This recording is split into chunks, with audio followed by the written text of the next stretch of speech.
Hey guys, Pete here. So I was working on some other stuff, but I saw this Elsie thing the other day and I wanted to go ahead and make a video about that first before I finish the other two projects I'm working on.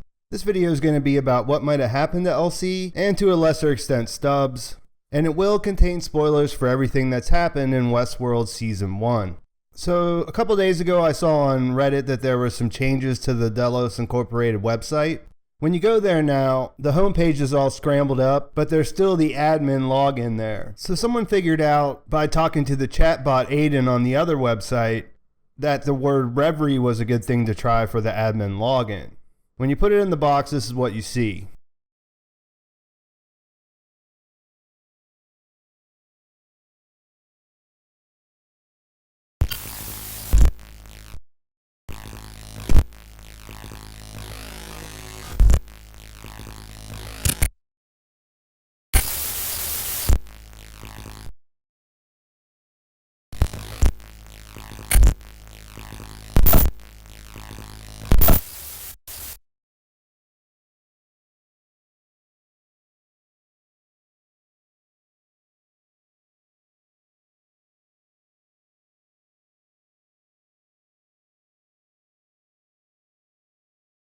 That string of numbers is hexadecimal or hex, and if you translate that into text, you get something that's called base 64.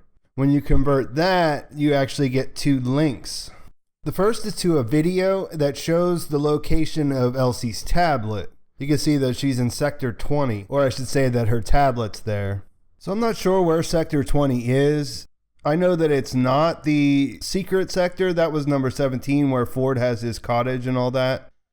And obviously it doesn't mean that she's alive. It just means that her tablet shows up. But why would they make this video and then hide it in the website like this if it's not a clue that she's still around somehow? So it's definitely an interesting find. Then the first video just gives us a clue that we're going to find out more about Elsie. And for those of us that are big Elsie fans, you know, we have something to think about until the next season. The second link is a little bit different, but it might even be more important. But again, it's just a clue. It's pretty vague overall. It's an audio clip, so I'll let it play and then you guys can tell me what you think about it. Hello? Hello? Hello? So that definitely sounds like her voice, and she says hello. So what do we think makes sense for what happened to Elsie? I've been reading different things and I went back and I watched some different scenes with her in it. I mean, there's no doubt about it. They set her up to be an important character. She's right below Bernard, who is Ford's right-hand man. It just doesn't make sense that they would build the characters up and then have them die sort of unceremoniously off screen. There's actually an article that came out in Entertainment Weekly where the two showrunners were asked the question directly. The interviewer points out that both of them could have been useful in this end part, especially Stubbs whenever it came to the uprising. And Jonathan Nolan and Lisa Joy answered like this. Look, we love working with Luke and Shannon. They were early incarnations where we tied up those arcs in the finale. I'm not saying how, I'm just saying we tied them up.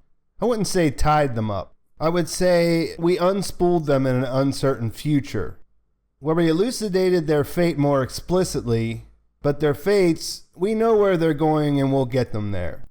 Nolan finishes by saying, we dearly love both those actors. We also, it was not our intention to spin out huge mysteries ad infinitum. We wanted to resolve some pretty important storytelling, but we didn't want to answer every question.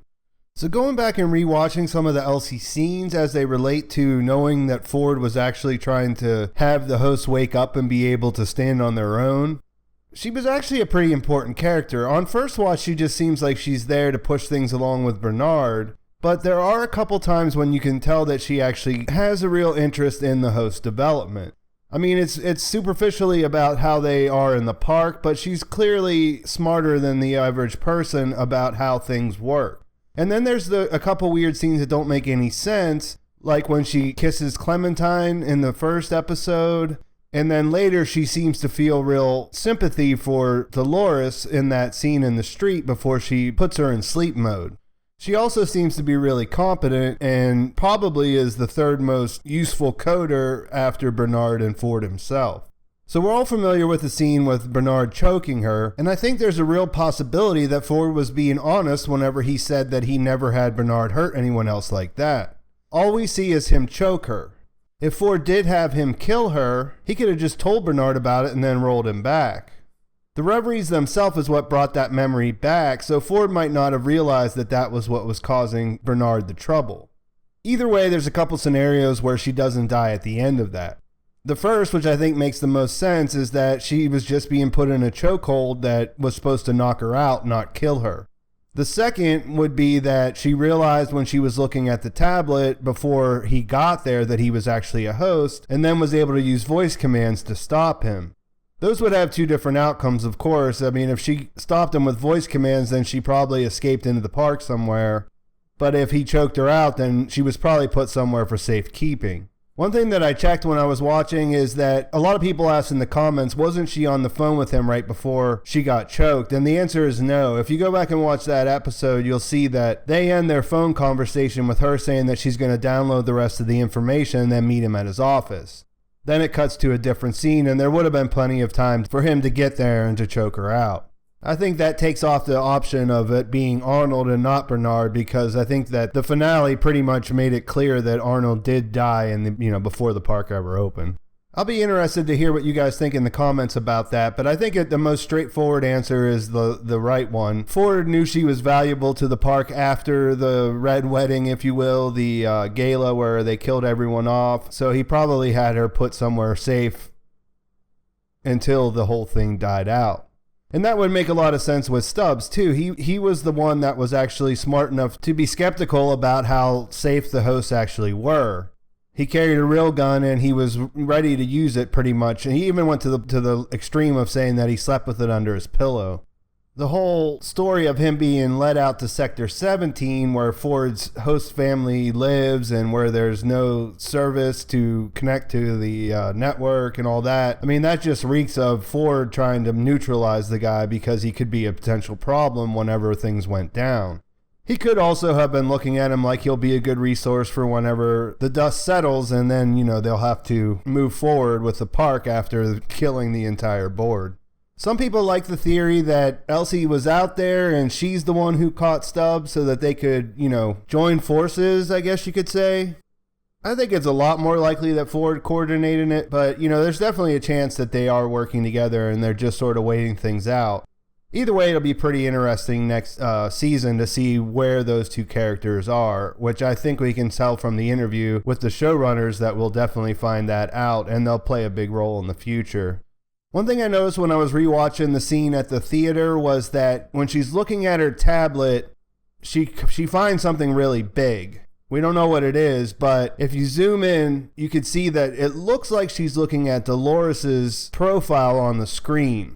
I'm not sure what that means, but it's definitely there for a reason. So this could support the idea that she found out that Bernard was a host, or that there's been big changes to Dolores that's going to cause this whole thing at the end. But we really don't know how that plays into things until we know how she ended up getting out of that theater, which was not in a body bag as far as I'm concerned.